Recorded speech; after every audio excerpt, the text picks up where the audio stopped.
फेरीवाल्यांना कोणाला उद्ध्वस्त करायचं बांगलादेशी फेरीवाल्यांवर कारवाई आपण घेऊ आणि या तुमच्या सर्व मागण्यांचा आम्ही आपल्या महासभेत आम्ही सकारात्मक हे ठेवू आणि प्रश्न सोडवायचा प्रयत्न करू. धोरण जाहीर करा. धोरण फेरीवाले धोरण जाहीर होणार आहे लवकरच. त्याच्यात 2 मीटिंग झालेल्या आहेत.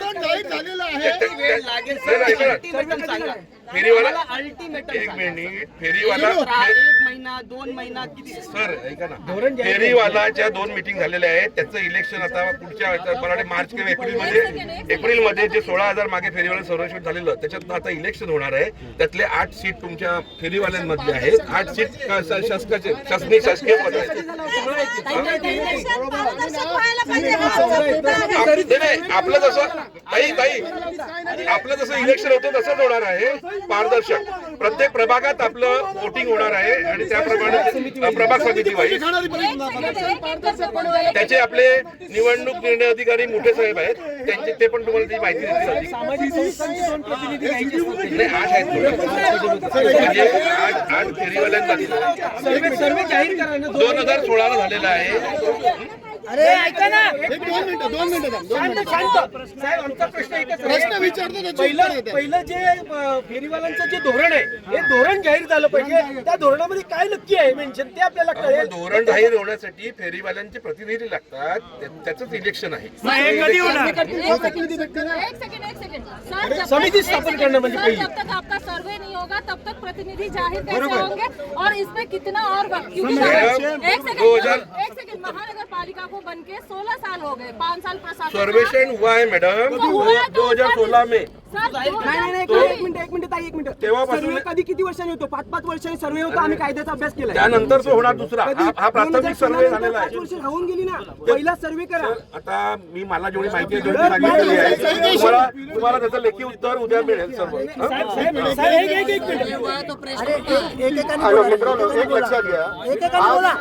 हॅलो जरा शांत राहाल का जरा प्लीज मित्रांनो एक लक्षात घ्या. आज आपण निवेदन दिलेलं आहे. उद्या वाटल्यास एक शिष्टमंडळ आपण माननीय जे मोठे साहेब आहेत त्यांच्याबरोबर बसा आणि ते उद्या सकाळी पत्र देतील. उद्या सकाळी तसं पत्र द्या. आता आम्हाला पत्र द्या.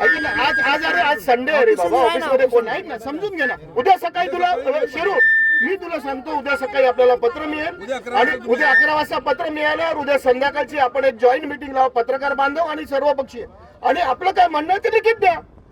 संपला विषय. साहेब कसं आहे बघा, 2016ला जे काही तुम्ही सर्वे केला आणि त्याच्यानंतर आता धोरण जाहीर करतात. माझं म्हणणं आहे की पहिलं तुम्ही सर्वे करा आणि नंतर मग धोरण आणि समिती स्थापन करा. कारण डोक्यावरून 16,000 फक्त तुमची नोंदणी आहे. हा प्रश्न चुकीचा आहे. म्हणजे ऑलरेडी ज्यांचा सर्वे झाला तुम्ही त्यांनाच जागा देत नाही आणि नवीन सर्वांना कुठे बसवणार? नाही पण मग जे आपले स्थानिक भूमिपुत्र आहेत त्याच्यामध्ये बांगलादेशी जे आलेले आहेत तर त्यांचं पण कळेल ना किती आकडा आहे.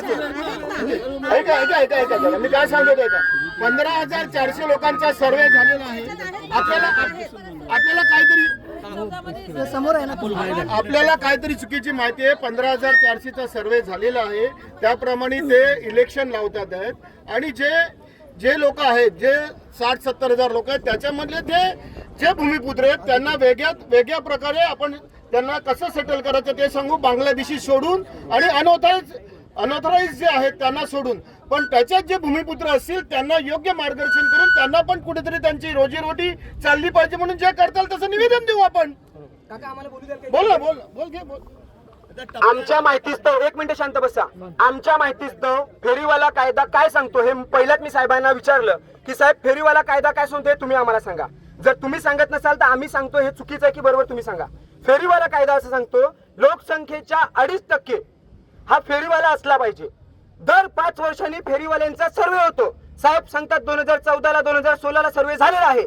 पुन्हा 5 वर्षानंतर जो सर्वे होतो आता 2014 नंतर आमच्या आदिवासी आगरी भूमिपुत्र इथल्या भरपूर मोठ्या संख्येने नवीन लोक ज्या बसल्यात त्या लोकांवर तुम्ही बेकायदेशीर ठरवाल आणि बेकायदेशीर ठरवणार कसं? 1 मिनिट काका मला 1 मिनिट बोलू द्या.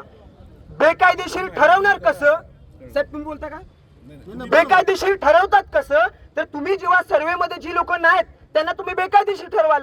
तर आमची मागणी आहे बाकीच्यांना पटत असेल नसेल पटत पहिला सर्वे करा एक मिनिट ऐका पहिला सर्वे करा सर्वे झाल्यानंतर तुम्ही मतदान करा आणि त्याच्यातून जी कमिटी निवडून जाईल ती कमिटी ठरवेल की जागा कुठे भेटेल ती नाही तर तुम्ही सांगाल का डोंगराच्या कफेशी जाऊ दे ना समुद्राजवळ जाऊ दे ना एखाद्या गटरावर जाऊ दे हे खपून घेणार नाही आम्ही पहिला सर्वे करा आणि नव्याने झालेल्या सर्वे मध्ये कायदा सांगतो की 2.5% आता दिल्लीमध्ये आम आदमी पार्टी आणि कम्युनिस्ट पक्षाच्या सीआरटीने लाखोचा मोर्चा काढला फेरीवाल्यांचा तर हे खपून घेणार नाही आणि साहेबांनी आम्हाला जर लेखी देत नसाल तर एक पत्रकारांच्या समोर 2 ओळीचं त्यांनी सांगावं की उद्या आमचं शिष्टमंडळ किती वाजता येईल या मोर्चामध्ये सर्वपक्षीय मोर्चा आहे आमच्या पक्षाचे 2 लोक आम आदमीचे 2 लोक बीजेपीचे 2 लोक सगळे अग्रसेनेचे 2 लोक आम्ही उद्या येणार त्या टाइमेला आणि आम्हाला तुम्ही कायदा वाचून दाखवायचा जर तुम्हाला कायदा माहित नसेल तर आम्ही कायदा तुम्हाला वाचून देऊ उद्या संध्याकाळी आपण कमिशनरशी बोलून वेळ घेऊ आणि आपण एक शिष्टमंडळ व्यवस्थित पत्रकार आणि तू सांगितल्याप्रमाणे घेऊन त्यांच्या बरोबर बसू आणि ह्याच्यातून आपल्या भूमिपुत्रांना तुझ्या दृष्टिकोनातून जे भूमिपुत्र आहेत मनसेच्या दृष्टिकोनातून जे भूमिपुत्र आहेत शिवसेनेच्या दृष्टिकोनातून जे भूमिपुत्र आहेत त्यांना प्रत्येकाला न्याय मिळाला पाहिजे असं सोल्युशन आपण काढू ना कोटेकर साहेबांकडे आमची एवढीच अपेक्षा बस बरोबर कोटेकर विषय तडीच नेला पाहिजे